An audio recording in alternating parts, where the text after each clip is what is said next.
In the wake of the Epstein files, some of you may have run into this mysterious term, Loosh, and it's this idea that there are entities that are feeding off of human energy. But where did the term Loosh even come from? And how does it relate to out-of-body experiences? Ladies and gentlemen, may I present the true story of Robert Monroe. But just as a fair warning, well, not too fair because I'm trying to keep this mysterious, but a slightly unfair warning. This episode does end on a disturbing note, but I will bring it back in the episode after this one. Stick with it, pussy, because it gets better, I promise.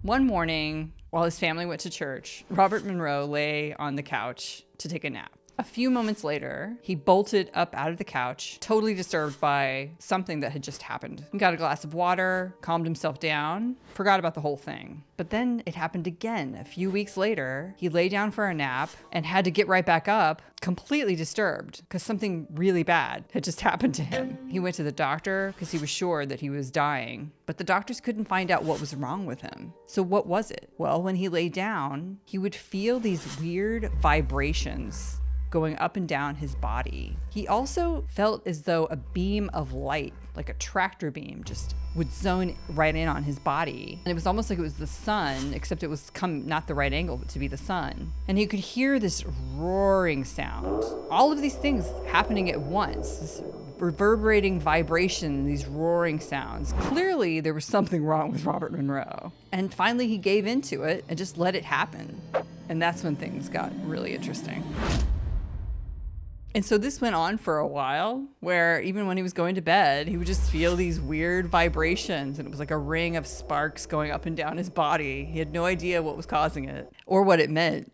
And one night he was just lying down and his arm went over the side of the bed. And then a few seconds later, he jolted up out of bed because his arm had just gone straight through the floor. And he was literally just absentmindedly playing with water that was underneath the floor. And he was so shocked by this. Like, how could your hand just go straight through the floor? He was so shocked by this that he literally thought about digging a hole right there in the floor. But he realized that would be the work of a madman.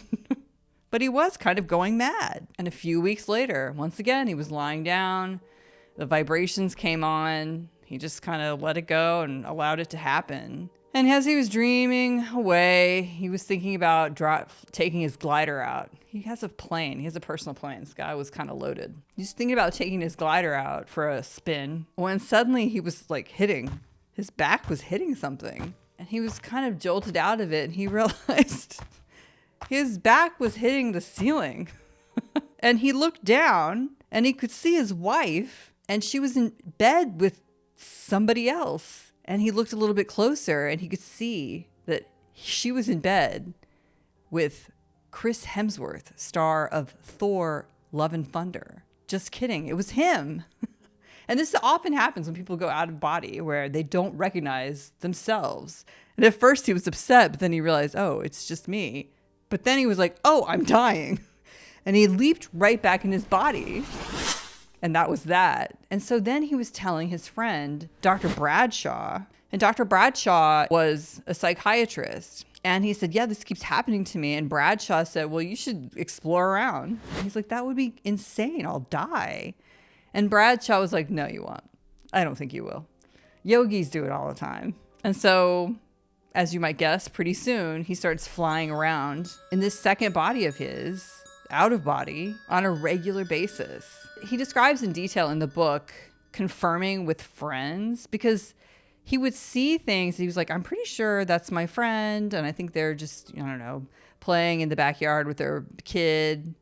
But he wasn't totally sure. And he also wasn't even sure if what he was seeing was real or it was something that was made up. And so he started doing experiments where he would go out of body and tell a friend, all right, I'm going to be out of body at this time. And the friend would do something. And then he would confirm later on with a friend, were you doing this thing at this date and time? And the friends were confirming everything he was seeing out of body. These are all things that he claims happened. And he's not the only one. There's a lot of people who talk about experiences going out of body.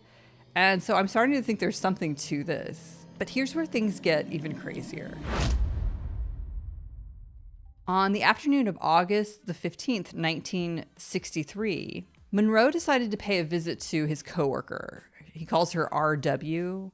And I think she was a huge skeptic. She didn't believe that he was doing any of the things that he said he was doing. And so he happened to visit her when she was on vacation at a New Jersey beach with her nieces or with her family.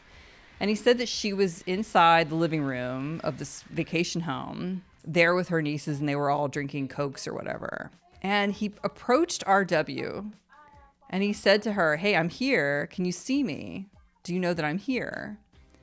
And he said that RW kept having a conversation, a normal conversation with her nieces, but he heard her say, what part of her, I don't know, but some part of her say, "Oh yeah, I know you're here. It's cool. I gotcha." And he's like, "Well, are you going to remember that I was here later on?" And she says, "Oh, yeah. He could hear some voice that was hers say, "Oh, yeah, I gotcha. I'll remember that you were here." And he said, "I need to make sure that you're going to remember I was here." And she's like, no, you don't have to do that. You don't have to make sure. And he just insists. And so how does he make sure? He pinches her. Where does he pinch her? Like underneath her rib cage, like on her waist. Which, in my opinion, is a rather intimate place to go for. Like, all he had to do was pinch her arm. Because and he heard her say, "Ow," really loud. In fact, the actual RW, not this other sort of voice that was coming from her, said, "Ow." And then he was satisfied and left. Perv. He approached her the following Tuesday and he was like, "So, did you see me come to you? And do you remember that?" And she's like, "No, what are you talking about?" Of course she didn't remember. And he was like, "I was there Saturday. I saw you with your nieces drinking Cokes." She's like, "What?" And he said, "Yeah, I pinched you." And she's like, "That was you?" And she lifts her shirt and he could see a bruise. He was out of body when he did this. So then I'm like, if you can pinch somebody out of body, famous people must be getting pinched all the time. How do you keep them from getting pinched? Well, there might actually be an answer to that question later on. So far, Monroe would sort of travel around out of body in what he called his second body. And he called this area that he was traveling in Locale 1. And basically, Locale 1 is just like our normal space and time. Everything's the same except you're out of body. Time and space are all still the same. It still takes a little bit of time to travel from here to there as you're floating around. And people are still doing things at the exact same time that you are lying there asleep and out of body. It all pretty much lines up. This is what he called Locale 1. And there's another famous researcher named Robert Bruce who I think called that the real time zone. And isn't it interesting that Robert Bruce also noted that there was more than just Locale 1 or the real time zone. There were other places to travel. And this second locale, Robert Monroe called it Locale 2. But I think this is what a lot of people refer to as the astral plane. Here's what Robert Monroe had to say about the astral plane. If getting accustomed to the idea of a second body was an uneasy experience, Locale 2 steps solidly upon what we have accepted as reality. Furthermore, many of our religious doctrines and interpretations thereof become open to question. So all bets are off when you go to this other place. Time doesn't work the same. The laws of gravity, nothing works the same anymore. But, however, Monroe says that superseding all appears to be one prime law. In this Locale 2, there's this state of being where that which we label thought is the wellspring of existence. So your thoughts create. He said it is the vital creative force that produces energy, assembles matter into form, and provides channels of perception and communication. As you think, so you are. That's the astral zone.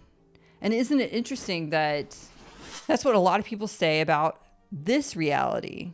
And perhaps this reality is just a more watered down version, because if we were to be able to really manipulate this physical matter in the way that they are in the astral, it would tear everything down really quickly. Another interesting thing about the astral zone is that when Monroe first started traveling in the astral, he couldn't make it very far. And he says it's because his emotions were still really strong in him. And so he would initially go into the astral, or this locale 2, and right away enter into this sort of field where there were a bunch of other entities. And he said that these entities were kind of obsessed with sex or tormenting you. And he thought that the entities were essentially people who had died and had never learned to control their emotions. And so their initial thoughts, they're just kind of running away with thoughts, and the thoughts become things. So they immediately, like if you think about J. Edgar Hoover, then a giant J. Edgar Hoover is going to run in and destroy the city. It's the Stay Puft Marshmallow Man. Comment below if you know what movie that's from. But immediately their thoughts would just start creating things. And so they kind of get trapped in this world where all of these horrors are just coming at you, especially if you haven't learned while you were alive to control your thoughts. But he also thinks that the people that are stuck in this area are possibly people who are like in comas, people who are on drugs. There's this other categories of people who can get stuck, and they're all creating this insane energy that you can get trapped in when you first go in the astral. But eventually he learns how to kind of control his thoughts, and he's able to get past this first band of energy. And it gets even crazier from there. He said that there were 2 recurring events that would just happen on a regular basis when he was in the astral. Sometimes there would just be like something that was like a hurricane that would come through and just like toss everything around. And he would just get tossed around, and then it would just be over. That would be it. And the other thing that was kind of hilarious and weird is that on a regular basis, he would come across this series of signs that were in the sky. And they were just kind of fixed there, and he would have to kind of go around the signs because they were just there eternally. And he found out that the reason they were there was because this wealthy woman had paid a church to make sure that her son made it into heaven. But then her son apparently didn't make it into heaven. How she found out about that, I don't know. But she was so pissed about it, she poured all of her energy into putting this sign up in the sky that basically told everybody that church was a liar. and that it worked. The sign was there. He always had to go around it. Those were the 2 things he said that would happen in the astral on a regular basis that were food for thought. But he says something later on that would happen on a regular basis, and I don't know why he didn't list it with this, but it's definitely food for thought. And I'm going to talk more about the astral or locale 2 later, but that wasn't the last weird location that he found. There was another place that he found. He said he was trying to get out of body one night when he decided to try a different method where instead of, I guess, coming out front ways or something, he decided to kind of roll 180 degrees to the side. And when he did that, he was able to roll out of his body, but then he was just facing this big black hole around him. He couldn't see, it was black. I mean, he really couldn't see anything around it. He would run into this black hole on a regular basis when he would do the 180 method, just kind of rolling out to the side of his body. He would run into the black hole on a regular basis, and he was too scared to go into it because it was kind of freaky. And one time he kind of put his hand in it, and then another hand shook his. And he was like, okay. But then another time he put his hand in it, and something put a hook through his hand. And it didn't hurt because it was astral, but it still was unsettling. He could tell that wasn't friendly. Another time he put his hand in there, and suddenly it was like his hand was being boiled. when he retreated back into his body, and that hand was essentially asleep for the next 20 minutes after that. But finally, he decided to do a little more exploration. I guess this guy was endlessly curious. I would have just been like, okay, I'm not going there. But he decided to check it out. At first, he would just go into the black hole and just travel in there for a few minutes. He couldn't see a thing, and it was kind of scary because how do you get out when you can't see anything around you? And finally, he just decided, okay, I need to stop this. And he went back to his body, and he'd been gone for 3 hours and 15 minutes. He didn't know he'd been away for that long. But then he realized that all he had to do when he was in this locale 3 was just say something like, clarity now, I want to see better. And just intend for there to be light, essentially. And then everything would clear up and he could see what was going on around there. And locale 3 was some other Earth. Maybe it was Earth, maybe it was another planet. And things were kind of the same as they are on Earth, but it was clearly not Earth. They had cars that just we never existed with cars like these. They were super long, and instead of a steering wheel, they used like a steering bar. They had a different kind of energy that they used. It wasn't the same as the combustion energy that we use. It was just clearly a totally different reality from what we live on Earth. And he usually couldn't interact with anybody there. He would just kind of, observe them. But there was one gentleman who he could interact with by inhabiting his body. So he would be drawn to this one guy. He would float into his body. The guy didn't agree to this. Monroe did some funky things. The guy didn't agree to this. But he would inhabit his body and just kind of live as him for a little while. And so throughout his experiences going into locale 3, he would have snippets of this other man's lifetime. He would share in snippets of this other man's lifetime. And it was so sad. It was not a happy story. Monroe said that he started off in this guy's body, and there was this woman named Leah that this man was in love with. She was way out of his league, but he just had to have Leah. And he was able to convince her to, go out with him. And then, Monroe doesn't see anything for a little while. And then he hops back into his body later on. Not only has this guy been able to get the girl of his dreams, but now they're telling friends and family, hey, we're getting married. And Monroe says the friends and family are clearly not happy about it. Nobody thinks this guy is good enough for Leah, which sucks. And then Monroe says that he, again, leaps back into the guy's body. They have kids, and they're going on some sort of vacation, some sort of road trip. Well, Monroe doesn't know how to drive those cars. And he literally causes the guy to drive the car off the road because he doesn't know what he's doing. And then Monroe's like, oh, I'm sorry, and leaps out of his body. But of course, that doesn't make this man look really good in front of his wife. He can't even drive a fucking car. So apparently this other person in locale 3 has a workshop, and he would tinker and make inventions and things like that. And Leah takes her friends to show off, like, oh, look at what, my husband's working on.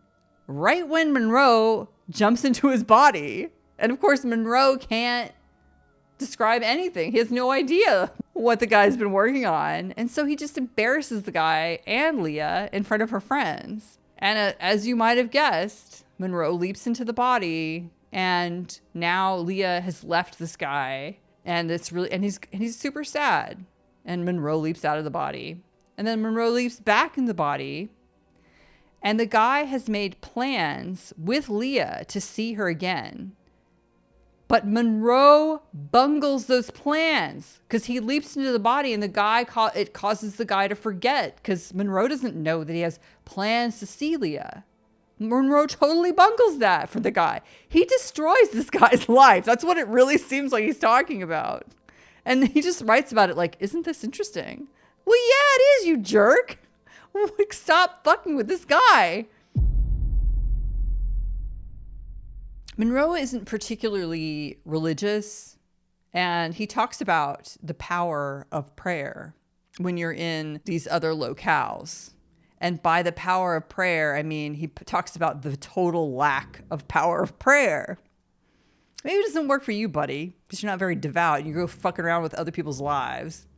But he says that on one occasion, he came out of body and these other entities started attacking him.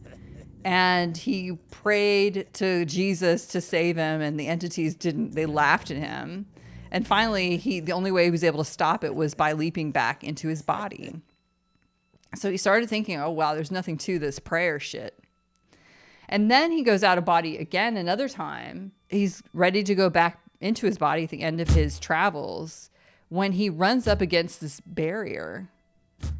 And he can't get past the barrier. It's just totally immovable. And he's there for what seems like an eternity. And he's desperate and he's freaking the fuck out. Like he can't get back to his body. And he prays to Jesus and nothing happens.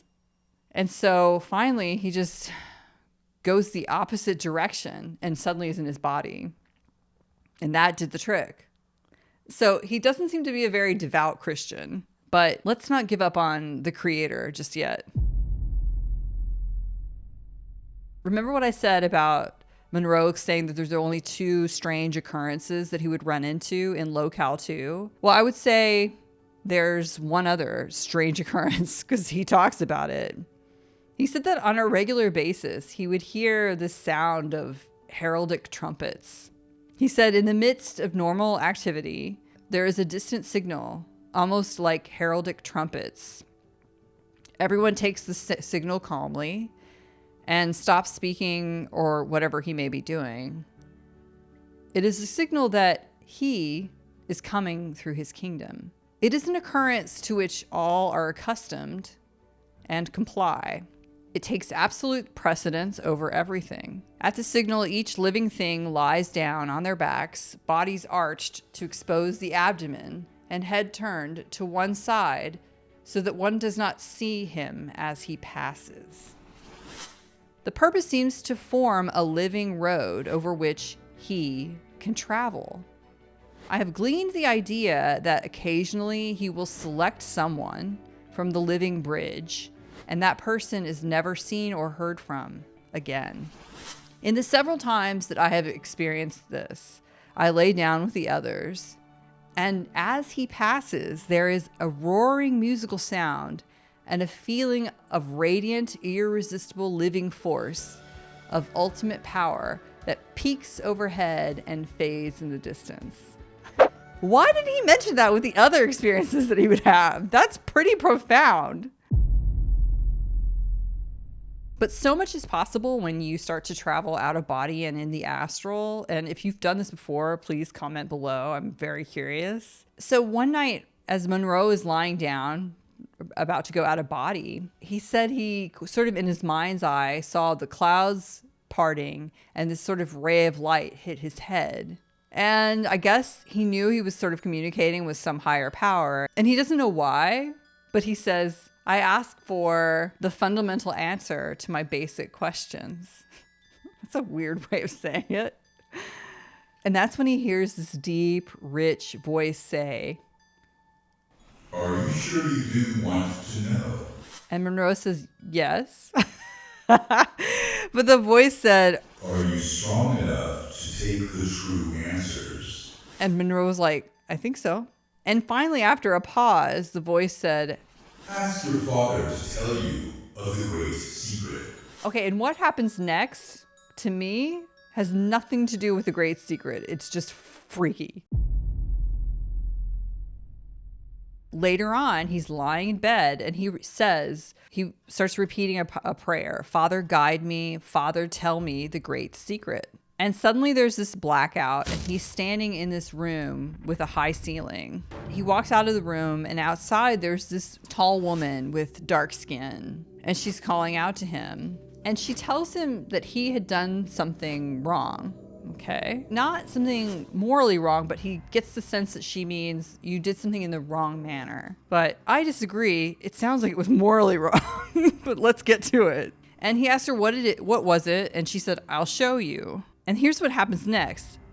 They walk to around the corner of this building and they step into this large paved courtyard. He can see there's a scene going on, but he also sees that he's in it. So he's like watching himself. And he can see that on the left-hand side of this scene at the courtyard, there's this group of sort of authority figures sort of telling him what to do. And he's standing over a 13-year-old girl. And I haven't gotten to the Loosh part, but this sure sounds Epstein related. And he knew that this version of him that was standing next to the 13-year-old girl was being asked to do something harmful to her. And they told him, well, you can not do it. That's fine. But then something worse will happen to her if you don't do it, which is good God. And so he does it. And he doesn't say what it was. And after this is over, the dark-skinned woman says to him, now do you understand? And he's like, no. And she looks sad. And then he just kind of flies back into his body. And basically Monroe finishes up the story and he says, so what was the great secret? And then he says, looking at my own life history here, I am beginning to know. What's that supposed to mean? Every once in a while, Monroe says some things and I'm like, who is this guy? Is he good? That was bad enough. And I'm telling you, the rest of this episode, it probably gets darker. But again, stick with me and stop being such a bitch. Monroe says that as a side effect of all of this out-of-body stuff, he starts to get these visions of the future. And they all come to pass. And he knows when he's getting a vision of the future because he'll hear this kind of hissing sound in his head. And then he'll see, I guess in his mind's eye, a round hole with a square door that's coming out of it, which makes no sense. He goes through that door and then suddenly is in whatever the vision of the future is. And at one point, he literally has a vision of being in a plane accident. And later on, he's taking the bus towards the plane when all of the precursors to the plane crash are happening before him. And he still decides to go through with it because he says he knew if he didn't go through with it, he would just have to deal with it anyway at some point later on. But to be fair, in the vision that he saw, he actually survived the plane crash. So maybe that's why he wasn't scared, but this would freak me the fuck out. But the plane didn't crash. So he was fine. But a few weeks later, he had a heart attack. And he thinks that it's because his mind believed so strongly in his own good health that it couldn't accept that he would actually have a heart attack. And so the vision showed him something else that was similar to a heart attack. But he also has some visions that never come to pass. And they're all associated with apocalyptic visions. And they're very weird. Well, let's get into it. At one point, he says he's with his family and he sees a plane crash and he goes over to help, but he can see that the plane is burning with something that's not your standard gasoline fire. So he told everybody, we got to stay clear of that because everyone in the plane is dead anyway. In another vision, and there's something that happens later on that might explain this as well, but he sees a fleet of hundreds of aircraft and they're shaped like triangles and they're like, he says 3,000 feet across. There's no wings, there's no fuselage. And somehow he just intuitively knows that the occupants of these triangle shaped aircraft are in the second and third levels of the vehicle. And he's afraid when he sees them because he knows that they're not man-made. Surprise, surprise. And that happened in 1961. And the first one with the plane crash that was radioactive, that happened in 1960. And these visions all seem to happen about a year or so apart, not perfectly. but they're relatively rare. So aside from these visions, this is just sort of an aside. I think that Robert Bruce, who was also a big out-of-body guy, he said that in the real-time zone, which is sort of locale 1 for Robert Monroe, just sort of like our standard out-of-body experience, not yet into the astral. He said in the real-time zone, a ton of people would describe just regularly seeing aircraft in the sky. That was just a normal thing, and everybody's seen it. But Monroe, I don't remember a time in the books when he ever explained that or ever said that happened to him. In 1962, about a year after he saw the fleet of hundreds of triangle-shaped aircraft, he sees these aircraft that aren't anything like he's seen before, and he knows that they're powered in a way that's very unique from our normal sort of combustion power. And he said that in this vision, they would fly down close to buildings and just flatten the buildings. So this is not a friendly aircraft. And he said everybody dives for safety, and that's the end of the vision. That's terrifying. But it never happened. Like, obviously, it never happened. So why is it that these apocalyptic visions are the ones that never happen? I don't know. In 1963, he says he and his family are trying to get out of the city. They're trying to escape. He says that gasoline is unavailable. Electrical power has been shut off. He says there's this great sense of fatality among everyone. And he says it doesn't seem to be the result of an atomic war. He doesn't think there's any radioactive fallout. There's just like this feeling of doom, that civilization is breaking up as we know it due to something momentous having taken place that's outside of human control. Like I mentioned earlier, Monroe can pinch people in the out-of-body experience. I could pinch anybody I want. I'm going to go pinch somebody I don't like, I don't know, or do something worse. And so it kind of seems like, how does this not happen? Well, here's an experience that Monroe had that might explain that. So he went to Cape Cod in 1963, in June of 1963 for, I guess, a summer vacation. And he went flying out of his body and was just like playing around when this gentleman with a gun came around a corner and aimed the gun at him. And Monroe just ran away, even though he was out of body, so he wasn't even sure the gun could do anything to him. But he still it was instinctive. But then the same thing happened the next day. Monroe's flying around, and the same guy comes up to him with a gun and says to him, "Why do you want to see the president?" And Monroe was like, he didn't even know what he was talking about, but he just came up with something for the heck of it, I guess. And he said, "I want to give him a plan for peace." And the man with the gun said, "That doesn't cut it. We don't need any peace here." And so Monroe went back to his body, but later on he found out that President Kennedy at that time was literally staying at Cape Cod. And so Kennedy apparently has astral out-of-body people protecting him. Does he know it? And I assume all presidents do. And this reminds me of Elizabeth April. She has talked about how famous people have a guard. She said that one time she tried to go see Taylor Swift, and Taylor's guard came up to her and stopped her from getting too close. It sounds like total, I understand. It really sounds like BS. But I really I believe it. I got to be honest. I actually think this is happening.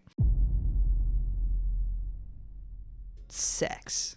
One thing I haven't mentioned yet is that when he was first doing this out-of-body thing, Monroe said the moment he got out of his body, he would just really want to have sex. It was just the number one thing. You have the entire world at your disposal, but all you can think about apparently is sex. And then if he would jump back into his body, it would go away. He wouldn't really desire it anymore. And at first he was concerned because he thought, I can't just go around and have sex with other astral women. You know, is that cheating on my wife? I don't know. I think the answer is yes, but ultimately he decided it's okay. And he started just boning around. He would bone anybody. He wasn't that selective because one night he got out of body. He was like, let's get to it. And he found this woman in her 30s. That's all he knew, was that this is a woman in her 30s. And he asked her, hey, you want to go at it? And she said, oh, no, I'm too tired. I've been having too much sex lately. So then he kept flying around and he found a woman in her 40s and she was like, okay. And they did it. And then the next morning, he found out that his wife was having a visitor. There was a young friend of his wife staying with them. And he asked his wife, ask this visitor of yours if she's tired because she's been having too much sex lately. He made his wife ask her friend, hey, are you tired? Because he wanted to know if her friend was the woman that he had propositioned for sex the night before. This is so odd. And his wife just puts up with it. I don't get this at all. And it turned out it was the woman. The woman, I don't know why. The woman just fessed up that, yeah, I've been boning a lot lately. And he says that later on that week, he was asking around, talking to other people. And the same woman, RW, the woman that he pinched, that was the woman in her 40s who he'd boned, who he'd made love to. That was the woman, or at least he thinks it was, because she kind of she was a little reticent to admit it, but she kind of said, yeah, I might have had a sex dream about you. Why is he asking people? But anyway, they talk about it. But something happens in the next book that completely cures him of any sex urge. Okay, but I promised you some talk about Loosh. On September 9th, 1960, he lies down to go to sleep and suddenly this beam of light hits him at a 30-degree angle. And he's basically paralyzed and pretty much helpless. But he can sense this powerful force that's in personal contact with him. And he could tell that this powerful force, was highly intelligent. And it was essentially scanning his mind. And it was searching for something, he doesn't know what. But he said that the force, he could tell it was completely impersonal. It didn't care about him at all. It just scanned his brain and then left. A week later, after this incident, this happens. The same impersonal probing, the same power, from the same angle. However, this time I received the firm impression that I was inextricably bound by loyalty to this intelligent force. Always had been. And that I had a job to perform here on Earth. The job was not necessarily to my liking, but I was assigned to it. The impression was that I was manning a pumping station, that it was a dirty, ordinary job, but it was mine and I was stuck with it, and nothing could alter the situation. I got the impression of huge pipes, something like oil was passing through them, and it was vitally needed and valuable elsewhere. And when you say elsewhere, not on this material planet. So his belief, his take home from these experiences was that there were these force groups, I guess you might call them aliens, other entities, that were taking out this same material and they were competing with each other. They all wanted this material. And he didn't know why. On September the 30th in 1960, he gets the same impression from these entities. They come to scan him and he tries to ask them questions and to communicate with them. But all he gets in return is this cold amusement. And then they leave. And after this encounter, he's completely convinced that these encounters that he's having are exactly what has been written about in the Bible. I don't remember anything in the Bible about that kind of an encounter. But he thinks that these entities are what God is. This cold, unfeeling deity who just wants to use humanity as a means to an end. And they're basically, this is the origin of the term Loosh, that these gods are harvesting humans for just energy and they don't give a shit about us. And this destroys him. He cries so much over this and he's very upset. And there's more to learn about this pumping station. Oh, to be fair, it may get darker before it gets lighter, but it might get lighter, but I make you no guarantees. For now, I leave you with that to ponder. See you outside of space and time. Cheers.